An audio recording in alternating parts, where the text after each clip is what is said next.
to give you a little bit of background about me, my name is Sherry Budziak. I am the CEO of .org Source, and I call myself a technology enthusiast. I have spent my entire career focusing on how the latest technology can help improve the lives and experiences of those that we serve in our communities and create opportunities for operational improvements. At .org Source, we consult with associations in three main domains, including strategy, marketing, and of course, technology. So our panel today, I'm excited about our panel. Unfortunately, for those of you registered and wanted to hear from Laura Lewis, she is unable to be with us today, but Jason Wampler has stepped up at the last minute this morning, and I look forward to hearing what he's up to at the International Society of Automation. We are also, I believe, still waiting on Brian Willard, who will join us at some point. He got pulled into an executive meeting, and we know how that goes working in association management. So we said, join us when you can. So with no further ado, I'll have Jason, you start off to kick us off and introduce yourself. Tell us about yourself, your organization, and if you're using AI tools or what your plans are in the future for product offerings or improving operations with AI. And then we'll go to Luke. And if Brian joins us, we'll round it out with him. Thanks, Sherry. Yeah, my name's Jason Wampler. I'm the Director of IT here at the International Society of Automation. We're located in Raleigh, North Carolina, but we are an international organization. We have 15,000 members, 50% US, but then the rest are in India, Southeast Asia, and then we've got a spattering as far as over in Europe and as well as in South America. I've been with the organization for 2 years, but prior to that, 15 years of association experience and almost 10 years of nonprofit 501c3 before that. As far as where we are with AI right now, the internal use, I would say we're just getting our toes wet as far as using agents within, much like with Zoom or Teams to help summarize stuff. But we do have a product offering that we're looking to launch here in the next, I'd say 90 days, maybe 120 days, that will be actually digesting one of our top product offerings, which is our standards. We're a standards-based organization. One of our top standards is the IEC 62443, which is regarding around cybersecurity, which is a hot topic right now. Yeah. And with that, we're looking at leveraging through the partnership with BettyBot.ai. And it's actually going to be consuming our large library of DRM protected documents for a product offering for our members. So I can talk more about that, once we get further along. Great. Luke. Hey, good morning and good afternoon to you lucky folks who are over on the East Coast and are already halfway done with your day. My name is Luke Badakovich. I am the Director of IT and Digital Strategy for AAHA, which is the American Animal Hospital Association. We are a standards-based organization that provides accreditation and certification for vets, vet techs, and animal hospitals. So if you have a pet and you go to a vet that is not American Animal Hospital Association accredited, I advise that you go to our website, look at our vet lookup tool, and try to find one close to you that is. I've been with the org for just over 2 years. This is actually my first jaunt into the nonprofit and association space, but this was a passion, a cause that I cared passionately about and really wanted to jump in and help pets and vets, as I like to say. We're actually pretty far ahead of the curve when it comes to AI. I've got multiple tools that we are in production with right now that are running for us. First and foremost, for over a year and a half, we've been using Rasa.io to help with one of our newsletters. We'll talk more about that as we move on, but started very small. We used it just to go find scholarly articles and well-written sources so that we could put together the newsletter a little more efficiently and have more articles and sources to pull from. But over time, we've actually modified it and adapted it to where the entire newsletter is written through AI, and it's customized based on our members' clicks and likes and dislikes. So if we see that they click on articles, we get that info back. That, if they click on an article about cat digestive health. The next time that we serve up a Newstat newsletter to them, it's going to have more articles about that based on their feedback that they've given us. So we're using that to great effect to save a lot of time and help our people focus on what's really important. Furthermore, we're using a contract software called Lexion that has AI built into it. Basically, it tries to scan all of the documents that we upload into it and pull out as much information as it can for us to be able to search through. So I can search through this and I can say things like, show me all my contracts that are expiring in the next 6 months, and it'll pull everything. And it's working really well for us. We also got DialPad, which is our VoIP system here. It uses AI to help us basically to route calls. So when somebody is talking to either an automated answering system or to one of our people, it can kind of ping them on their screens and say, hey, this person is discussing this. Do you want to send them to this person or this department? We also have analytics turned on so that we get like an overview of how the entire call went, whether it was positive or negative, or what they were discussing the entire time, so that we can have pop-ups for the screens for the people who are handling the calls to say, hey, it looks like this isn't going well, or this person seems upset. Here are some cards or things that might be able to help you. We're also right in the middle of working with an outside organization to do a holistic approach to AI for our organization. So rather than letting everybody kind of go off and use tools like Copilot or ChatGPT and do what they want, we're really assessing the needs of the organization based on each department and allowing this firm to help us understand which tools can help us with AI and how we set up a holistic standards and processes and nice guardrails for everyone so that we get the benefit of all of the AI stuff, but with as little risk as possible, which we all know is tough in this world. Ryan, just in time. Yes, I apologize for being late. I'll explain that in a minute. Okay. That's okay. So I assume we're doing introductions. So yeah, introductions and either how you guys are using AI or what are your future plans for using AI for product offerings or operations. Perfect segue for why I was late. My name is Brian Willard.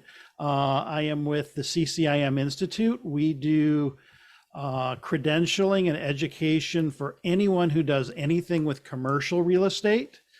As for what we are doing in AI, we are really just starting to dip our toe into it. I've used ChatGPT to help with a few things, but I'll talk about that a little bit later. But I actually just came out of a executive call that we were making recommendations because AI was not part of our working plan, is not part of our strategic plan at the moment, but making recommendations that we do a exploratory committee. We call it a PAG, a Presidential Advisory Group, that will start looking at ways that we can use AI to benefit our membership. And that got approved. So that just happened seconds ago. So we're going to be creating a group that will be evaluating potential member benefits and ways we can use AI to benefit our members. That'll be interesting to report on at a later time on how it's actually going. So I'll talk more about that in a little bit. Yeah, that's great. On that note, we should do a follow-up to this webinar in a few months and just kind of check in with you guys and see how things are going. Kind of before we dig into some of the things that you're doing, what are your thoughts on some of the fundamental elements that need to be in place? I mean, when you look, and you guys I've known most of you guys most of my career, but as we've embarked on what was the new and greatest technology that everybody was jumping in on, I remember we've had some same conversations when it was the web and online communities and social media. And I think that what's different now is the pace, right, of this technology. And we'll talk about that in a little bit. But what are your thoughts on what are some of the fundamental things that need to be in place in an organization before you're even kind of embarking on what this new, technology can help and bring you? I don't know, Jason, do you have some thoughts on that? I got a handful of them. My first one, and we typically do this as an approach, is know the why. Straight up of, here's this brand new widget or tool or buzz whiz bang thing. Tell me what's it going to do, or tell me how can it help improve, whether it's the business as far as a bottom line, or is it a, a feature rich, type of offering that may be web enabled, mobile enabled, whatever for the member, and are they getting something back for it? The other thing that you start getting into is if it's going to need to look at some of your systems, then it becomes a paramount or very important point to know where your data is or know where your content is. Because if you don't have that structured, or at least have your lanes of what, this particular type of technology is going to consume, then, that's a whole different thing. We've got articles that date all the way back to 1960. Do we want it consuming those? Are they still relevant today? Those are fantastic questions to ask. And then for us, particularly with some of the stuff that we're getting ready to offer, are there any other like legal protections or ramifications that we need to be aware of? Great example there is most of our members are either engineers or technicians in automation fields. So think oil and gas, automotive, bio, everything. And if they end up taking that standard, and if they just, read it today like they should, okay, that's fantastic. But if you end up using like a large language model and it comes back and it does a form of a summarization and maybe it hallucinates a little bit, that's a different problem really quick. That's just some of the things we look at. Yeah, that's great, Jason. Luke, kind of to follow up on that, I guess, I heard some of the tools that you guys are using. I think the contract management one is great, because I don't know how many times I've gone into an organization and they'll say, I want a new whatever, FMS, AMS, whatever. And I'm like, well, when's the contract up? We don't know. We can't find the contract, right? So I guess to kind of to follow up on Jason, because I know you have some probably same thoughts, but what are your what problems are you guys trying to solve for? Were you trying to solve for? Yeah, for us, it was especially on the contract management one. To be completely honest, I wasn't even looking for AI. I was just looking out there for some sort of contract management system.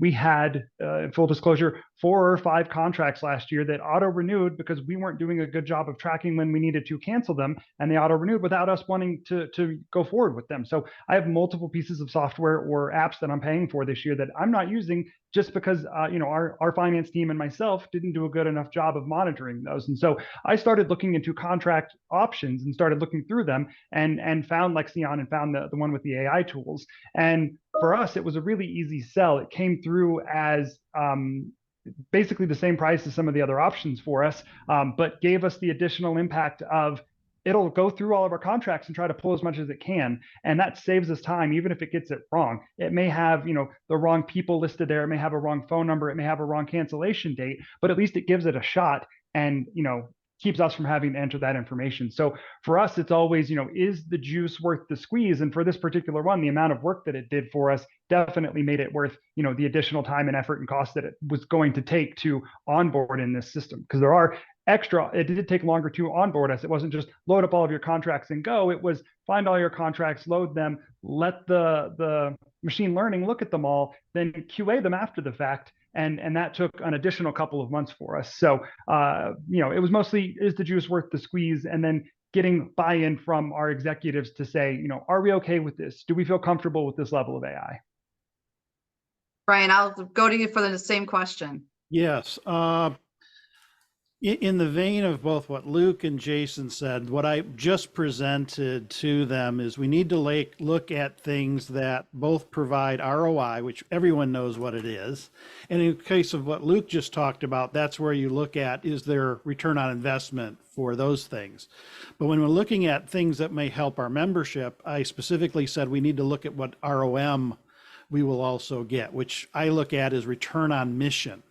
What are things AI can do for our membership that actually benefits the mission of the organization? Because those are the intangibles that provide member benefits that keep our members hooked into our organizations and provide us with, next year they want to renew because we've added this additional functionality or feature, or have provided, whether it's an online artificial intelligence LLM that answers their question 24/7, 365. One of the things I'm realizing is I have to stay away from the word chatbot, because chatbots have been around for a long time and have a negative connotation what's happening out with Chat GPT, even though it really is a chatbot, it is a different animal. So you need to sell it as a different animal and not use the old terminology. So I think those are the couple of things that I am looking to make sure that are in place, as well as prioritization, as I talked about. With the group that we're putting together, a lot of it is not only just identifying, but prioritization, because you could get going into this and this and this and this and this very quickly, and you will get lost in all of the work that suddenly just gets thrown at you and your team. So you need to make sure you're prioritizing and knowing that you're not going to solve everything day one. Yeah, and one of the things that we've just been talking about too, and you guys are technologists and are getting kind of the, how do we do this and how do we implement and kind of focus on the software or whatever side of things, the technology side of things. But one of the things too, and I would kind of love any of you to jump in kind of with your feedback, but with any of these initiatives, technology initiatives, I think that there also needs to be somebody really focused on driving the change, right? Change management, and you are all really good at that. And then upskilling, because like we're working with a lot of organizations that are not focused on implementing any AI tools, for better for worse, but they're not giving the staff enough time to even be able to upskill. And unfortunately, Laura wasn't on the call, but I did a presentation with David Martin, their CEO at Society of Critical Care Medicine. And he's got a culture of kind of what I call kind of exploration. Go explore, learn, take time to do that during your day and come back and, let us talk about how we might be able to use some of these tools to help with operations. So anybody, any of you guys want to jump in and kind of have any thoughts on that? I can jump in really quick, Sherry. Our end of year meeting that we had before we went to the holidays and kind of shut down for a little bit. We kind of, did our celebratory stuff and whatnot, but then we turned right around and kind of put I would say a mantra or a charge for the beginning of the year. And that was come back, in January, end of the month, take some time, go research some of these AI tools. Because as far as IT is concerned, we can say, okay, we can try to, fix operationally, maybe, it's through membership or maybe it's through finance or phone systems or what have you, but we may not necessarily know every tool that's out there, because by the time you're turning around from one day to the next, there's 5 more, 10 more, 12 more LLM tools or some other type of AI tool that's out there. But we've made it an actual charge for this month for our folks to come back with a tool that could benefit either them as far as their day-to-days, or back to Brian's ROM, which I'm totally stealing, buddy, as far as with the members. But we're also incentivizing. We're going to take those, requests that come back, through our ticketing system, as far as like, this is the challenge. We're going to evaluate which ones that, hey, this looks like it might make the best hit, or the juice versus the squeeze, Luke. And actually, if we end up implementing it, we're also going to turn right around and, incentivize, the staff member that did that. Our culture is definitely a, learn by doing. We're not afraid of failing. Just pick up and let's, get to the, the next possible answer as soon as possible. That's great. Yeah, so I'm going to hop in for a second. One of the things that we're doing right now is in preparation for this, because things that I was doing originally was, running things through Chat GPT to improve the way things were worded. For instance, our automated call system, when someone calls into the auto attendant, press 1 for this, press 2 for this, press 3 for this. We were getting some confusion, and that was getting up to executive staff, to our CEO. And so we had tried a few things, and internal staff was writing it. So I ran it through Chat GP and said, improve this. It made a couple of little things that weren't quite right. So you need to make sure you go back and validate that, but it actually did improve it. We put that in. But one of the things that was very important to me was to identify that this ran through Chat GPT. I did not say that I had made these changes. I said, this is something that ChatGPT, is there anyone that has any updates or wants to make any changes to it? And I identified the changes that I had made. We are actually right now drafting an AI policy. So before we do what Jason is doing and kind of throwing it out and saying, what are things that we can do? We're actually going to start developing a policy, run that through HR, get that added to our handbook. And then the next step is to look at what things we can do. So I'm going to throw that out, is to make sure you've established some guardrails on what can go into AI, what can't go into AI, so that you're protecting your intellectual property and private information. I should preface that then, or follow up back up, Brian, to say, yes, we had the policy first before we just said, hey, go find stuff.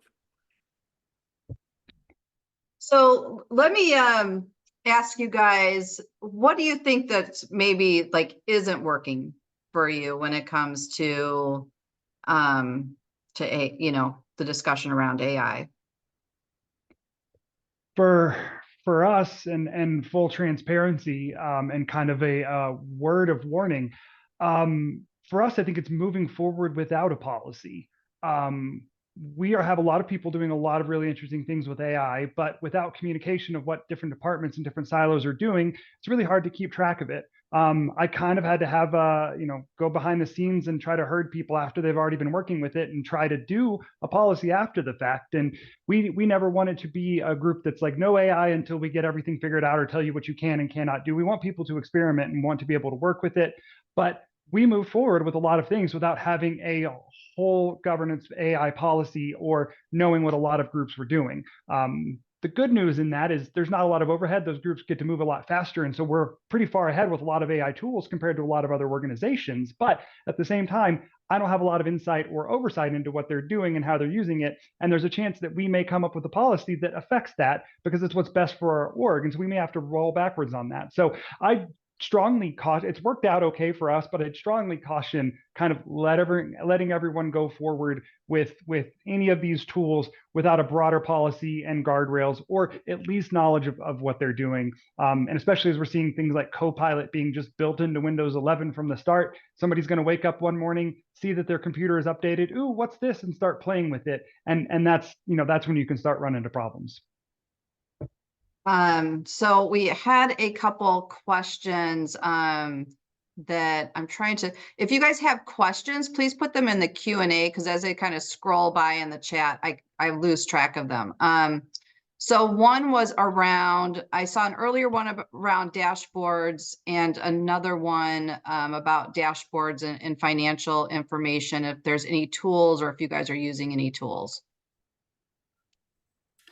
For dashboards, not yet. We are actually starting the implementation of Acumen at the moment, and they have started to add AI into their dashboarding tools. So we are looking forward to, once we get that in place this year, being able to start not only becoming a more data-driven decision organization, but using some of those AIs to do predictions.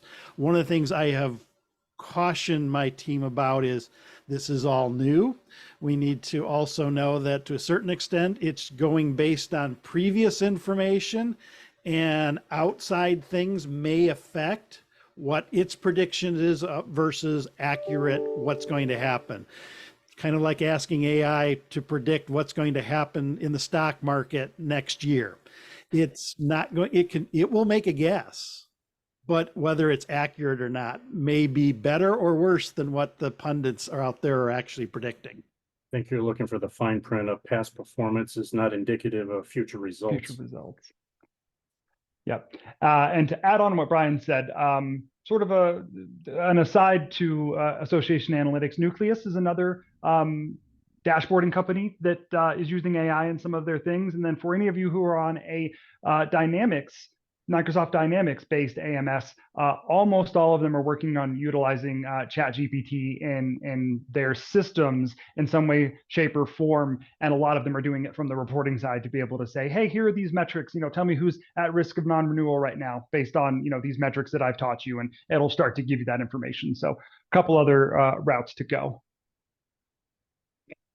So kind of looking at ahead, I guess, since we're talking about, the future, and I guess, how do you guys envision the role of AI within the associations over the next few years? And I guess, are there other steps that you guys are doing to kind of help with this change? So a few things that I see coming up, and that was part of the memo that I put together that went to the executive committee, is I tried to identify things that might be helpful in the next few years. Some things, obviously, the chat GPT, and being able to ask it questions and get answers, not only on basic things, but potentially some behind the member wall, like educational material and other things that you may split that particular service, the whatever we end up naming it, but the chatbot type that's more of an artificial intelligence solution. You may have basic question and answers on the website. If they log in and they have a certain membership type, it may actually go out and connect to additional databases to provide them information. We're looking at educational. We personally, one of the problems we have is that past members may continue to use our credentials. So we're going to be looking in to see if we can find ways that AI can go out and look for people who no longer are eligible to use that credential, who may be using it incorrectly, and then notify and potentially notify them. Other things that I was looking at, I'm trying to remember. Actually, I can pull up the memo. Excuse me a second so I don't miss these, since I just gave this presentation. Please tell me I didn't close it. I did not. I have found, this one's important to us for governance. One of the things that first popped up AI to a lot of the executive committee and the board was a lot of people had turned on the automatic note takers and summarizations. That's something that we want to look at, but we want to do it under a controlled environment. Our concern was that a board meeting would go on, someone would turn on the automatic note takers, and then they go into executive session. And at the end of the executive session, it send out notes, including all of that private information. So one of the things I'm also looking into is, because at our governance meetings, we do live meetings, is there a way we can record that and run it through an AI and have it do meeting summarizations, because we need to turn around those meeting notes very, very quickly at our governance meetings. So that's one of the things I'm suggesting that we look at. Things like this one, actually, when I found it, was a little scary. I identified a company that does no-ring voicemail drops, but they use AI, so we could have our president go in and do a recording based on a script, and then all we have to do is put in text, and it will then replicate their voice to that script and drop that in voicemail. So it sounds like they did it, even though they weren't the ones who did the recording. Potentially AI generated newsletters that are personalized to the organization, marketing campaigns that are AI generated. Those are things that I see that we can look at over the next 5 years or so.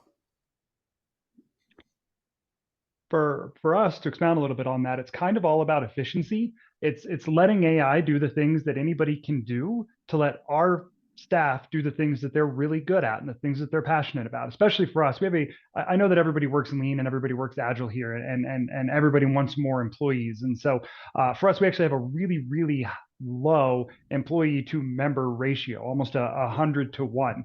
And so we really have to do a lot of work for each of our employees, considering the number of members that we have. And so if I can have a system that goes out there and does the busy work of finding the scholarly articles, putting them all together, making a rough draft in a newsletter, and my writer only has to sit there and proofread it and make sure it looks good and send it out, that frees them up to do more important things, the creative things, instead of just the busy work. And if I have a system that can go in and parse all of my documents and say, here's your reminders for when you need to cancel this, here's the value of all of these contracts, and pulls out all those fields for me, that's a task that literally anyone can do once they're trained in the contract system. So let AI do that for me. And now I don't have to have anybody worry about contracts. And this gives us full transparency in our org. Outside of a few select things, our contract system is open to anyone. If you want to know what we're paying for internet, any of my employees, anyone that works here can go look that up and see exactly what's going on. And so now I don't even have to have anybody that does that job. There was somebody that took care of that before all this started. And now that person is freed up to do the work that they're better at, that takes, the creativity that AI is lacking right now, in my opinion. Jason, anything to add? I was going to say everything they said. Everything they said. Yeah, the only other thing I can think of, at least with how we're structured, is it's going to end up being to the point of where AI, depending on whatever the platform or the tool is, if we kind of, like, I'll say, consolidate that down, that almost becomes like an internal SME on staff. So, you could have, like, let's say, we call them job aids for, some of our folks that, they may not necessarily know everything about the, automation in oil and gas. But when it comes time to have to answer those questions with regards to, this particular training course that we're offering, or this, this next conference, they may not necessarily have to go and contact, that one other manager or that other engineer that's, on staff that doesn't get up for another 12 hours because they're halfway across the world. Instead, we can turn right around and ask our internal SME and say, hey, I've got this customer on the line and they're wanting to know, is this going to be involved in the next training? We'll know within seconds. So we're looking at that kind of an angle with regards to, just in addition to that, knowledge base in-house. Yeah, so we have stability is availability. Exactly. Exactly, Luke. So we have a couple of questions. And the first one, I don't know that if you guys can answer. I will try to, and then I will turn it over to you guys if you've heard anything similar. So the question is, heard from a colleague that our accrediting body is going to, or did send a notice hardline, educational content that will offer CME cannot be generated by AI. Anyone else hear of this? So Diane, I'm hearing from other executives that there is a lot of conversation around concerns over AI generated content. And there are a lot of associations and accrediting bodies are taking a very conservative hard line. It's interesting because the execs that are what I would kind of say are on the forefront of technology or more innovative and forward thinking are not taking that hard line, but they're kind of sitting back telling me what's going on in all of these kind of CEO discussions. So I don't have a specific answer for you regarding CME, but there is that discussion, which has been interesting that I've been listening in on. So anyone else, Jason? Standards world right now is saying don't even think about it as far as like bringing it to the table. But you do have some pushback to say, well, why can't it help at least generate the first draft? Right. I was, and you guys may have some opinions about what I'm going to say, but I'm going to say it anyway. So I'm on TikTok. And so I was trying to search for some stuff regarding AI just to hear what people are talking about. And it's interesting in kind of all of the universities, what the professors are doing is they're taking papers that are submitted and they're running them through to see if they've been AI generated. And what is happening is some of the students are running like their papers through Grammarly or tools like that. They're not really producing them via an AI tool, but the AI checker is saying that they are. And so there's all this controversy in that kind of the education space. It's interesting because I have another friend who's going to school to become a teacher, and they're encouraging them to help the students, in using AI. So I think, we're all new to this, and I think there's a lot of fleshing out of a lot of things. So another question is about BettyBot. BettyBot looks amazing, but I loathe sites that don't have pricing. Does anyone have any knowledge on that? So I honestly do, because that was one of the chat bots that I was looking at, and I was very impressed with the organization. However, they have a very interesting pricing model. I won't go into full details because a lot of times organizations don't want their pricing, but I will let you know they look at your budget and number of members and a few other metrics to figure out what price they will be charging you. So they actually went out to our 990 up on the internet and just ran it through. So I didn't even have to send them anything. But yes, they look at membership counts and how big your budget is and revenue to determine how much you will be charged. Yeah, Mike's saying that it's expensive. It is, but again, one of the things that what you're buying with that is their experience and the fact that it's already gone through and been trained in a lot of association-like terms. So then you're just adding your content to it. So the training process will be much faster.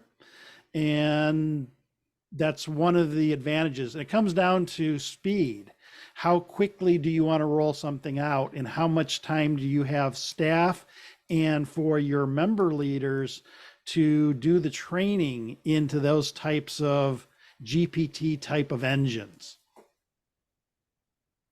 Jason, did you have a follow-up? I see you're shaking your head. Yeah, and I'll kind of piggyback on Brian, because we actually ended up with Betty. And the reason why we ended up with Betty is I went all the way to, let's create this thing custom from in-house. We'll do SaaS. And I say SaaS as an SaaS, not SaaS. We went straight to the data people themselves, said, if we were going to build this from scratch, what would it look like? You're a minimum at a capital outlay at 6 figures. So then it becomes more of okay, do you want something that's off the shelf? Maybe you get a little bit of a customization type of hook. Maybe you get to talk with your own data, as well as like with what Brian said, you're also looking at whether or not have they done it before? Are they reputable? If they check those boxes and that becomes the more important thing, then obviously you can lean that way. But if you want more full control right at the very beginning, then you might be in the custom bucket. So you guys, this has been a great discussion. We could probably sit and talk all day. But since we have like 2 or 3 minutes left, why don't we do just a quick final thoughts on this topic? Luke, I'll go with you first. Yeah, I'll kind of echo the thoughts that I had at Solutions Day. So if any of you were here for that and this, I apologize for doubling up. But I'm fortunately or unfortunately not really old enough to understand and be there for the advent of the internet as it came to enhancing business operations. But I think as we look back on it, I know that a lot of people at the time thought this is going to put people out of a job, this is going to be the worst thing. But what it really did was allow people to focus what they're really good on. And I think without being too much of a doomsayer, that I think that AI will be that next thing. And I think that the organizations that fail to adopt it will be left by the wayside. And I think that kind of goes double for us as associations and nonprofits. We're all working very lean. We're all working with limited staff. And so the more that we can do to help them and get them to do what they do best, the better off that we'll be. And again, I gave my thoughts on, don't move forward too quickly without guidelines. I definitely would start there, work on policies, work on making sure everyone's on the same page and that there's good communication.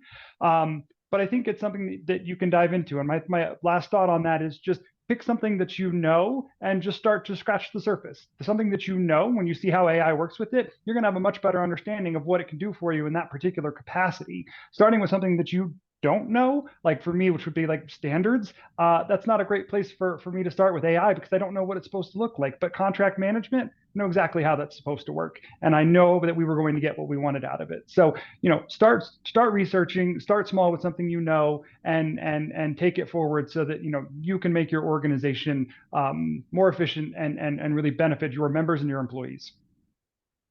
Jason. I would say be prepared for it not to work. Yeah. You're gonna try some stuff, or you're gonna end up, finding a product that you think will solve X, and really it doesn't, but it might actually solve Y. So Yeah. give yourself some grace when you're doing this kind of stuff. And then, much like Luke said, make sure you start small. Find one little thing that you're either, like Luke said, really good at, or you're looking for that, maybe that low-hanging fruit for a win. And I think once you get that kind of an adoption in-house, then tackling some of these bigger, corporate-wide initiatives become a much easier sell. Great. Brian.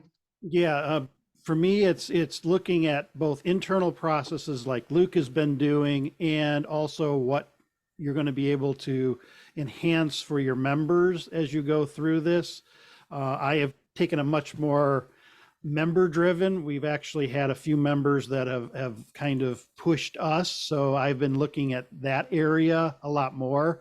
There are internal things I'm looking at, but again, we're looking at getting that policy in place before we start really pushing in for our members.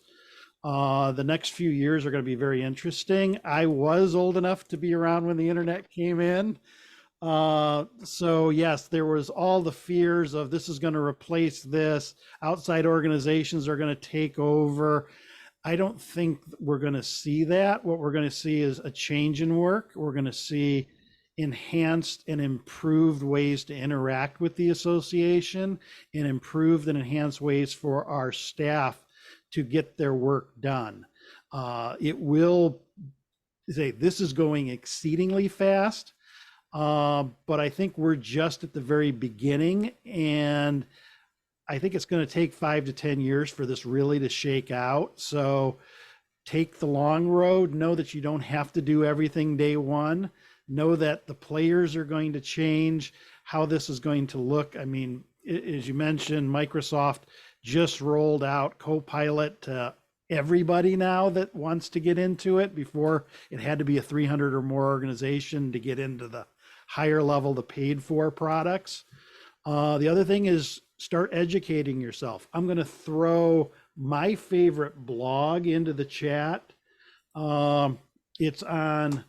It really concentrates on AI and automation of processes.